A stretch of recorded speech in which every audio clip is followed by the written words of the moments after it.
आजुक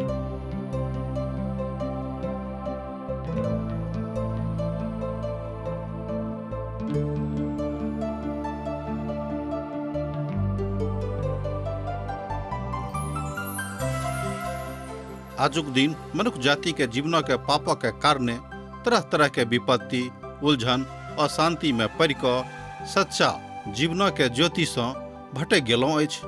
हुनका नहीं मालूम छनि कि जीवन के नीक ज्योति की अछि। यह लेल TWR इंडिया असक इजोत कार्यक्रम के लऽ कऽ अहाँ के बीच में प्रस्तुत कऽ रहल छथिन कि सब जनजीवन के उद्देश्य के समझ कऽ जीवनक ज्योति में आगाँ भऽ सकी आ परमेश्वरक संग हुनका मिलाप भऽ जाय। यह बाइबलक सिलसिलेवार अध्ययन पर आधारित अछि।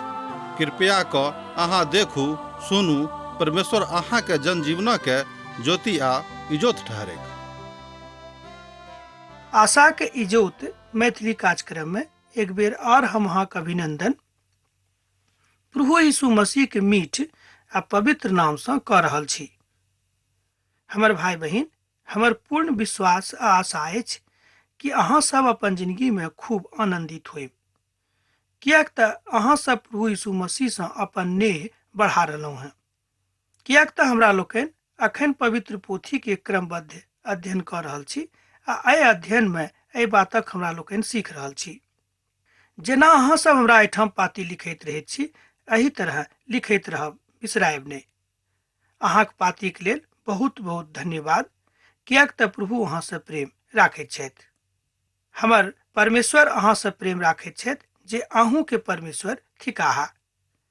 हमर भाई बहिन, एहि बातक बुझबाक लेल आजुक दिन हमरा सब व्यवस्था विवरणक पोथी तकर 12 अध्याय के अध्ययन करबाक लेल उपस्थित भेलहुँ हैं। प्रभु परमेश्वर अपन एहि पोथीक माध्यम सँ इस्राएली सभक जे व्यवस्था दऽ रहल छथि तकरा ऊपर हमरा लोकनि आजुक दिन विशेष रूपे अध्ययन करब। आजुक संदर्भ में ई बात बड़ सत्य थिक कि हमरा सब परमेश्वरक संगे प्रेम करनाइ आरंभ कऽ देलहुँ हैं। एहि काल में जहन हमरा लोकनि अध्ययन कऽ रहल छी तऽ बहुत केओ एहन हेता जे अपन संसारिक काज में भिड़ल होता वा तरह तरह के गलत काज सेहो करैत होथिन। मुदा हमरा लोकनि कतेक महान लोग छी प्रभु के दृष्टि में जे हुनक वचनक अध्ययन कऽ रहल छी।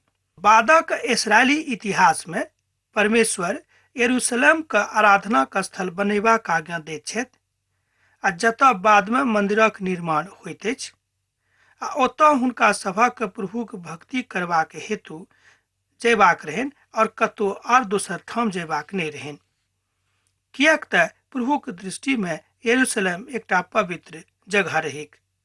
मुदा ओहि काल में ओतऽ सब केओ तरह तरह के बात बाजैत रहथि बा एना कहियो कि प्रतिमा पूजा के प्रति लोकक मन में एकटा आसक्ति आबि गेल रहनि, जाहि बातक प्रभु पसंद नहि करैत छथिन।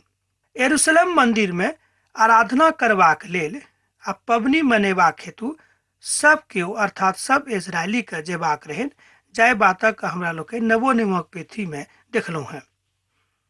बा जे पोथी अखन बचल अछि तकर अध्ययन जँ करब तऽ बातक हमरा सब ओहिठाम देख सकैत छी। यरूशलेम मंदिर में आराधना करबाक लेल सब इजरायली के जाय के रहनि। एहि तरहक आज्ञा प्रभु परमेश्वर इस्राएली जनता के दऽ देलनि। आजुक संदर्भ में ओ बात लागू होइत अछि। अब हमरा सब कतऽ बैस गेलहुँ हैं, कतऽ आराधना करब कि ओते जाकर आराधना करब, तरह तरह के प्रश्न उठि रहल अछि। मुदा टीकाकार सब जे विद्वान लोग सब छथि ओ कहैत छथिन कि अहाँ जतऽ रहैत छी ओते परमेश्वरक अध्ययन करैत रहू, अर्थात हुनका से आराधना करूं आ हुनका विषय में अध्ययन करैत रहूं। तैं जँ साधु पौलक वे बातक अहाँ ध्यान देब, हम एक बेर और बाजने रहूं कि साधु पौल कहने छलखिन कि अहाँ नहीं जानैत छी कि अहाँक देही परमेश्वरक मंदिर थिक। एहि बातक अहाँ कुरिन्थियोक पोथी में देखलहुँ हैं। हमर भाई बहिन, पौलक ई बात आजुक दिन में ओतबे सजग अछि जतेक हुनका काल में रहनि आ पुरना नियमक काल में रहनि। तैं प्रभु परमेश्वर एकटा जगह के निश्चित कऽ देलनि जाहि सँ सब केओ एक ठाम जड़ भऽ कऽ परमेश्वरक आराधना करेक। आ यह बात अछि कि आजुक दिन में आराधनालय के आवश्यकता पड़ि गेलै आ लोग आराधनालय बनाए कऽ प्रभु के पुकारैत छथि। प्रभु यीशु मसीह के आगमनक बाद एहि बातक के छूट हमरा सबके मिल गेल बा एना कहियो भेटा गेल कि कतौ बैस कऽ हमरा सब प्रभुक आराधना कऽ सकैत छी। मसीह हमरा सभक उद्धारकर्ता छथि आ मसीह के बिनु हमरा सब परमेश्वरक लग नहि जा सकलहुँ हैं। एहि बातक सेहो पवित्र पोथी बाइबिल बताबैत अछि। जेना कि आजुक संदर्भ में हमरा लोकनि देखैत छी कि हमरा सभक जिंदगी के करनहार पालनहार वह छथि, मुदा हुनका बिनु केओ प्रभुक लग नहि जा सकैत छथि। एहि बातक चर्चा पवित्र पोथी बाइबिल में बेर बेर कयल गेल छै। मुदा कोनो जाति विभेद ने, कोनो देश विभेद ने, अहाँ कत्तो के छी, कोनो जाति मसीह छी, ऐसा प्रभु कोनो लेनाइ देनाइ नहि अछि। मुदा प्रभु के मतलब छनि जे अहाँ हुनका सँ प्रेम राखैत छी। हमर भाई बहिन, ई बातक बुझनाइ बड़ जरूरी अछि। आराधना करबाक उचित स्थान की होइत तकरा विषय में हमरा लोकनि अब कनिक देखब। जाहि देशक अहाँ प्रभु परमेश्वर अहाँक अधिकार में देबाक हेतु देने छथि, ओहिमे जाबे धरि अहाँ जीवित रहब, एहि विधि के मानब आ चौकसी करैत रहब। जाहि जातिक हम अहाँक अधिकार में होयबाक हुनक लोक ऊंच ऊंच पहाड़क ऊपर आ टीलाक ऊपर तरह तरह के हरा हरा पेड़क तल में स्थान पर देवताक स्थापना करैत छथि, ओहि सभक अहाँ पूर्ण रीति सँ नष्ट कऽ देबनि। एहि बातक हमरा लोकनि एहिठाम पवित्र पोथी के अध्ययन में देखैत छी। ई बात पवित्र पोथी बाइबिलक थिक। हमर भाई बहिन, तम साहेब ने कनि ध्यान दऽ कऽ सुनियो तऽ विश्वास भऽ जायत। हमरा सब की करैत छी कि अपना मन से तरह तरह के देवता के गढ़ के बना लैत छी। ई बात प्रभु के पसंद नहीं छनि आ यह बात इसराइली सब सेहो करैत रहथिन। मुदा एहि सँ पिता परमेश्वर हुनका सबसँ बहुत बेर नाराज भऽ गेल छलाह। मुदा बहुत बेर तऽ अतेक नाराज भऽ गेल छलखिन जे कहलनि कि हम सबटा इसराइली के नष्ट कऽ देबनि। मुदा मध्यस्थता कऽ कऽ मूसा हुनका सभक बचा देलखिन। हमर भाई बहिन, आजुओ के संदर्भ में मूसे जकाँ अगुवाक जरूरत अछि, जे अपन भाई के लेल, अपन बंधु के लेल, अपन गामक लेल, अपन समाजक लेल, अपन देशक लेल प्राण देबाक लेल सेहो तैयार छथि। मूसा के मनसा रहनि कि संपूर्ण इसराइली जाति में परमेश्वरक शांति व्याप्त रहेक आ संपूर्ण इसराइली राष्ट्र में परमेश्वरे परमेश्वर दिखाई पड़ेक, अर्थात सब ठाम हुनक शांति व्याप्त रहेन। हमर भाई बहिन, आजुक संदर्भ में संसार में की भऽ रहल अछि, हमरा सब देखैत छी कि समस्त संसार में अशांति छै। कारण यह थिक कि लोग नीक हृदय सँ प्रभुक नहि पुकारैत छथि। एहिमे कोनो जाति विभेद, कोनो देश विभेद आ कोनो सीमा के बात नहीं थिक। बात थिक कि हमरा सब परमेश्वर का माननाइ छोड़ि देने छी। यह बात इसराइली सभक जिंदगी में सेहो आबि गेल रहनि। हुनक आशेर नामक जे देवता ओ सब बना नेने रहथि, हुनका ओ खोदि कऽ बनेने रहथिन, तकरा अहाँ फेंक देब, जाय ओहि देश में ओकर नाम मिट जायक। एहिठाम पिता परमेश्वर बता रहल छथि कि जाहि देश में अहाँ जा रहलहुँ हैं, ओ सब खोदि कऽ स्वयं अपना हिसाबे देवता के बना कऽ राखने छथि, तकरा अहाँ नष्ट कऽ देबै, तकरा अहाँ फेंक देबै। हम जहन कहियो एहि बातक देखैत छी आ बड़ गंभीरता से एहि बातक ऊपर विचार करैत छी कि पिता परमेश्वर किया कई तरह का आज्ञा इसराइली लोकक देलनि, तऽ हम सोचैत छी जे बड़ नीक अछि। किएक तऽ हमर भाई बहिन, हमरा सब अपन मनक शांतिक लेल, अपन ज्ञानक अनुसार अपन पापक लुकैबाक लेल तरह तरहक देवता गढ़ैत रहैत छी कि अमुक देवता के जँ गढ़ि लेब तो हमर पापक क्षमा कऽ देथिन, अमुक देवता के जँ गढ़ब तो हमर दुश्मनक नष्ट कऽ देथिन। मुदा हम पाप करैत रहूं, एहिमे जँ कोनो देवता हमरा मना करत तऽ हम हुनक आराधना नहि करबनि। हमर भाई बहिन, एही तरह हमरा लोकनि एना कहियो मनुख अपन मनो सँ तरह तरह के देवी देवता के गढ़ै छथि। ई बात नीक नहि थिक, जेना व्यवस्था विवरणक पोथी में हमरा लोकनि देखैत छी। ऐसे हमरा लोकनि देखैत छी कि मनुष्य जाति के आत्मिक जिंदगी खूब ऊपर आबैत अछि। एहिठाम सेहो हमरा लोकनि देखैत छी कि इसराइली लोकक जे विश्वास रहनि, ओ न्यायोचित ओहि काल में नहि रहनि, किएक तऽ ओ सब हुनका दिस अपन ध्यान के लऽ जेबाक लेल अग्रसर छलाह। यह वह थिक जे पोथी में बड़ नीक सँ बतायल गेल छै। बाद में इसराइली के इतिहासक बदलैत हमरा लोकनि देखैत छी, किएक तऽ ओ सब परमेश्वरक विश्वास में एक बेर और बड़ कमजोर भ गेल छलाह। नहीं तो जे सब हमरा लोकन आजुक दिन आजुक संदर्भ में कह रहलहुँ हैं, पिता परमेश्वरक ओहि बातक दिस ध्यान जँ नहीं देब ती बात कोना भ सकै छै। हमर भाई बहन, व्यवस्था विवरणक पोथी में एहि बातक बड़ नीक सँ ओ बताबैत छथि। जँ विश्वास में नहीं रहब तऽ अहाँ एहि बातक कोनो परिस्थिति में नहीं कह सकलहुँ हैं। तै प्रभु यीशु मसीह अपन जिंदगी के आदर्श बन कऽ हमरा सभक सन्मुख में ठाढ़ भेलाह, जाहिसँ मनुष्य जाति के बातक ज्ञान भेटनि कि प्रभु परमेश्वर महान छथि आ हुनका बिनु केओ मनुष्य जातिक उद्धार नहीं दऽ सकैत छथि।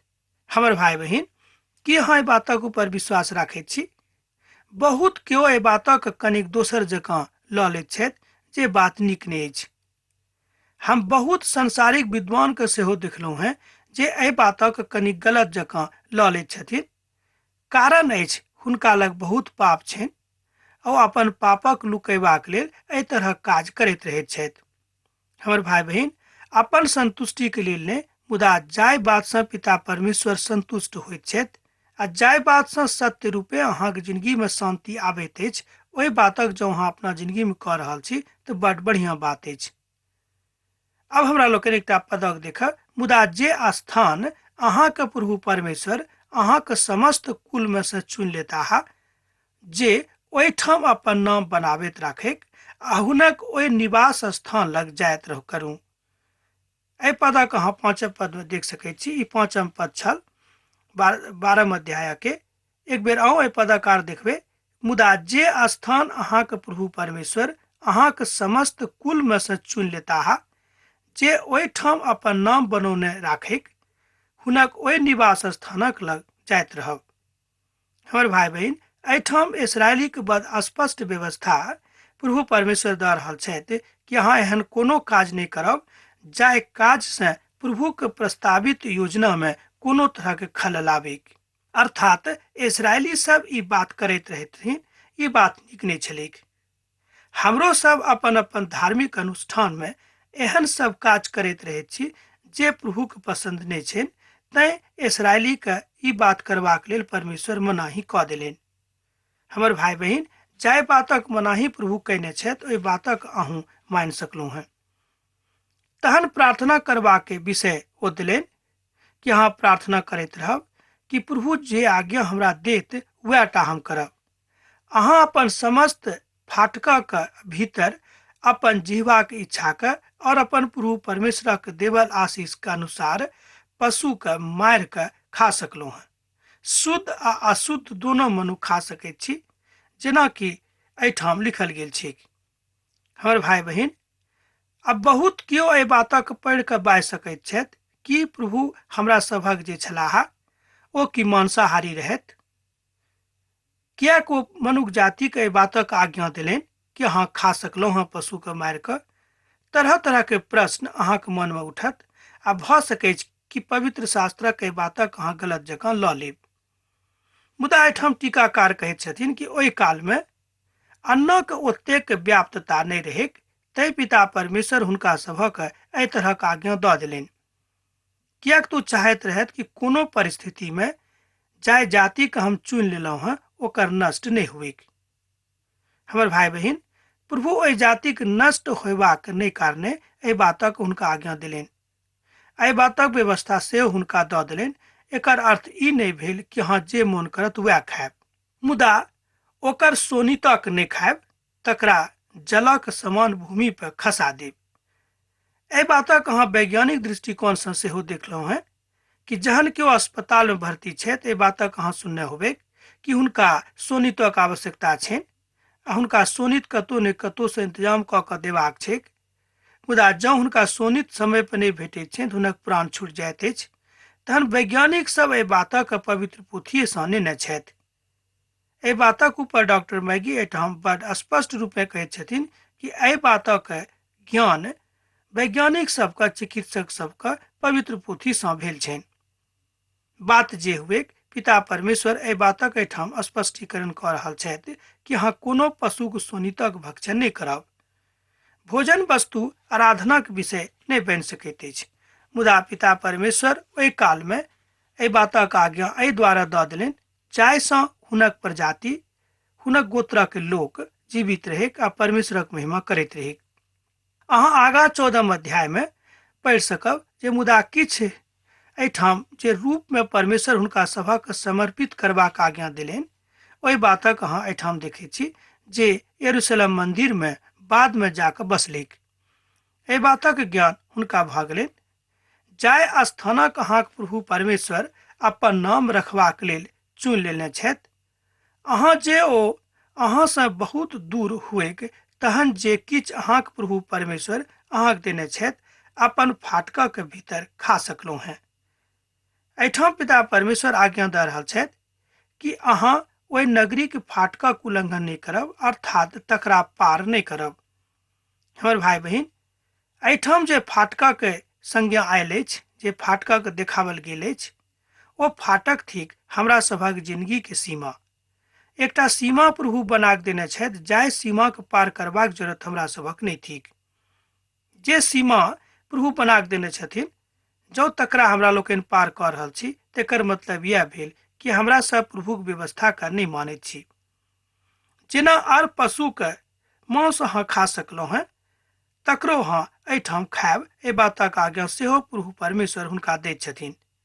हमर भाई बहिन, यह बातक बुझबाक अछि। बहुत केओ बाजने रहत कियो अहाँ बाजै छी कि प्रभु परमेश्वर एहि तरहक आज्ञा देलखिन, ई की सत्यक कथा थिक। हमर भाई बहिन, एहि बातक जँ अहाँ गंभीरतासँ लेबै तहन अहाँ एहि बातक शुद्ध जे बात थिक तकरा अहाँ बुझि सकलहुँ हैं।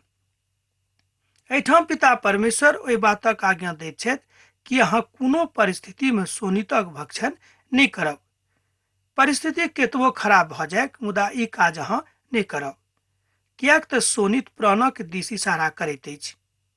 हमर भाई बहिन, आत्मिक रूपेण जँ हमरा सब एहि बातक बुझी तऽ बड़ नीक रहत, जाहिसँ कि पवित्र पोथी बाइबिलमे सबटा बातक बहुत सरलतासँ बतायल गेल छै, जाहिसँ कमो पढ़ल लिखल लोक परमेश्वरक वचनक बुझैके जो कोशिश करता है तऽ बुझ जेता। मुदा कहियो कहियो मनक मोटाई के कारणे, मनक घमंडक कारणे, संसारिक ज्ञानक बेसी होयबाक कारणे हमरा सब एहि बातक दिस नहि देखैत छी आ हमरा सबक घमंड रहैत अछि कि हमरा सब तऽ खूब पढ़ल लिखल लोग छी, ई की हमरा बतौता। तकरा जलक भांति भूमि पर गिरा देव जाहि बातक आज्ञा प्रभु परमेश्वर देलनि तकरा अहाँ नहि खायब। ऐसा कियो काम जो केओ करता है जे प्रभुक दृष्टिमे नीक नहि अछि, जे अहाँक और अहाँक वंशक लेल सेहो नीक नहि रहेक। व्यवस्था विवरणक पोथी तकर 12 अध्याय 21 पदसँ लऽ कऽ 25 पदक जँ अहाँ पढ़बै तऽ एहि बातक अहाँ खूब नीकसँ जानि सकैत छी। जँ अहाँक लग पवित्र पोथी बाइबिल अछि तऽ लिख लिअ व्यवस्था विवरणक पोथी तकर 12 अध्याय 21 पदसँ लऽ कऽ 25 पदक अध्ययन कऽ सकलहुँ हैं। लय व्यवस्थाक पोथी तकर 17 अध्याय में जहन उजाड़िस्तान में रहत एहि तरहक आज्ञा प्रभु परमेश्वर मूसाक माध्यम से इसराइली लोगक हेतु देने रहत। प्रभु यीशु मसीह के सोनित मनुष्य जाति के जिंदगी अछि। देखियो एहि बातक इशारा एहिठाम नुकायल रहे। जँ प्रभु परमेश्वर एहि बातक आज्ञा मनुष्य जाति के नहीं देतियै कि अहाँ पशु के मांस काटि कऽ खा सकलहुँ हैं तहन सोनितो के ज्ञान मनुष्य जाति के नहीं होतियै। एकटा विद्वान कहैत छथिन एहि द्वारा पिता परमेश्वर इसराइली सबके एहि बातक आज्ञा दऽ देलनि जे अहाँ अमुक अमुक पशु के मांस खा सकलहुँ हैं मुदा हुनक सोनी तक नहीं खायब, किएक तऽ एहिठाम मसीह के आगमनक दिस इशारा अछि। ओ बता देलखिन कि मसीह के आगमन भेला के बाद ओ अपन सोनित के सूली पर बहा देथिन आ ओहि सोनितक कारणे संपूर्ण मनुष्य जाति के लेल उद्धारक द्वार खुलि जेतैक जे संपूर्ण मनुष्य जाति के जिंदगी थिक। तैं पिता परमेश्वर एहि तरहक आज्ञा देलनि। ई दोसर भेद छल जाहि कारणे पिता परमेश्वर इसराइली सभक पशु के मांस खाय के आज्ञा देलनि। अब तो अहाँ बुझि गेल होबे कि एहन कोनो अनर्गल बात प्रभु परमेश्वर अपन पोथी में नहीं लिखने छथि जे मनुष्य जाति के आशा के लेल नहीं अछि आ जाहिसँ मनुष्य जाति के कल्याण नहीं होइत अछि। अब अहाँ एहि बातक सेहो बुझि गेल होबे कि कोनो प्रभु परमेश्वर मांसाहारी नहीं छलाह। अहाँ अपन प्रभु परमेश्वर से एहन व्यवहार नहीं करब, किएक तऽ जाय तरहक काज सँ प्रभु घृणा करैत छथि और बैर भाव राखैत छथि। एहिठाम मूसा बड़ खोलि कऽ इसराइली के एक बातक व्यवस्था दऽ रहल छथि। अहाँ अपन प्रभु परमेश्वर सँ एहन व्यवहार नहि करब, कियाक तऽ जाय तरहक काज सँ प्रभु घृणा करैत छथि और बैर भाव राखैत छथि। हमर भाई बहिन, पिता परमेश्वर अपन वचन में ई बातक बता रहल छथिन। पवित्र पोथी की वचन थिक। पवित्र पोथी बाइबिल में बतावल गेल अछि कि जँ अहाँ अपन पिता परमेश्वरक विरुद्ध में कोनो काज करब बा एहन कोनो काज करब जाहि बात सँ पिता परमेश्वर घृणा राखैत छथि, तऽ अहाँक जिंदगी फलीभूत नहि होइत। हमर भाई बहिन, की अहाँ एहि बातक बुझि रहल छी? ओहि सभक एना कहियो, ओहि सबटा बातक अहाँ अपना जिंदगी में मानैत रहब। तहन एकटा पदक हमरा लोकनि आर देखब। ओ पद थिक 31। ओहि सभक ओ अपन देवताक लेल कयने रहथि, एतऽ धरि कयने रहथि जे ओ सब अपन धिया पुता के हुनका लेल आगि में आहुति दऽ देने छलनि। हमर भाई बहिन, एहि तरहक घटना होइत आजुक दिन हमरा सब संसार में देखैत छी कि लोक सब अपन शांति के लेल, बा यहू से हम बेसी कहब खराब बात अछि, जे अपन स्वार्थक पूर्ति के लेल कि हमरा लग अमुक तरहक शक्ति आबि जायत, तकरा हेतु लोग कहियो कहियो अपन धिया पुताक बलिदान सेहो दऽ दैत रहथि। मुदा आजुक दिन में एहि तरहक घटना कहियो कहियो हमरा सब देखैत छी, बा पढ़ैत छी, बा सुनैत छी। तऽ पिता परमेश्वर कहलनि कि जे कियो इसराइली एहि तरहक घृणित काज करता है, हुनका हम कहियो माफ नहीं करबनि। 31 पद में एहि बातक बतायल गेल छै। तहन एहि पदक आर एक बेर देखब। ओहि सभक ओ अपन देवताक लेल कयने छलाह, एतऽ धरि कहने रहथि जो अपन धिया पुता के हुनका लेल आगि में आहुति दऽ देने छलनि। प्रभु परमेश्वर बहुत वस्तु के एहन बनौने छलाह जाहि बातऽ सँ ओ नफरत करैत छथि। ओहि बातक संगे जँ हमरा लोग अपन संगति के राखब तऽ प्रभु के महिमा में नहीं बनल रहब। अर्थात घृणा जाहि बात से प्रभु करैत छथि आ जँ हमरा लोकनि ओहि बात से प्रेम राखैत छी, तब बात स्पष्ट भऽ गेल, सोझ भऽ गेल। हमरो से प्रभु परमेश्वर बा अहाँ से प्रभु परमेश्वर घृणा करता है। कियाक तऽ हम अहाँके बेर बेर एहि बातक बाजि रहलहुँ हैं कि कोनो अशुद्ध वस्तु से प्रभु प्रेम नहीं राखैत छथि। हमर भाई बहिन, जँ अहूँके कोनो अशुद्ध वस्तु से प्रेम भऽ गेल अछि तऽ तकरा अहाँ छोड़ि दियौक, कियाक तऽ प्रभु परमेश्वर एहि बात सँ घृणा करैत छथिन। जतेक बातक हम अहाँके आज्ञा दैत छी तकरा चौकस भऽ कऽ मानल करब, नहीं तऽ कहियो किछु बड़बड़ायब आ नहीं ओहिमे किछु घटायब। एहिठाम पिता परमेश्वर खूब स्पष्ट आज्ञा दऽ रहल छथि कि अहाँ हमरा विरुद्ध में कहियो बड़बड़ायब नहीं। मुदा 32 पद में लिखल गेल छै कि हमर जे वचन अछि ओहिमे से नहीं तऽ किछु अहाँ बढ़ायब आ नहीं ओहिमे से किछु घटायब।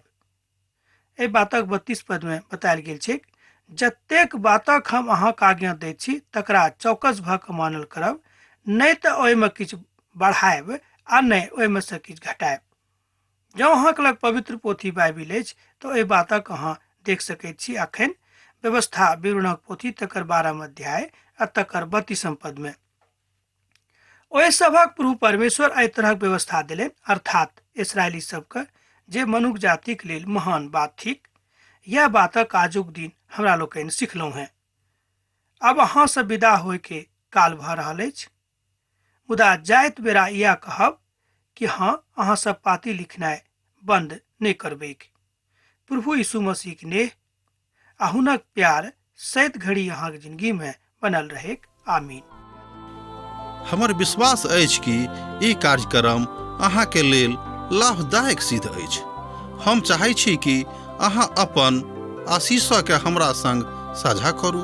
जँ अहाँ के नजीक बाइबल सँ आ जीवनसँ संबंधित कोनो प्रकारके प्रश्न भऽ सकै अछि तऽ अपन समस्याके लेल प्रार्थना करबाके लेल जँ चाहै छी तऽ हमरा फोन नंबर पर जरूर संपर्क कऽ सकै छी। परमेश्वर अहाँ सबके लेल एकटा सुंदर, सुखद, आनंदित दिन प्रदान करैक।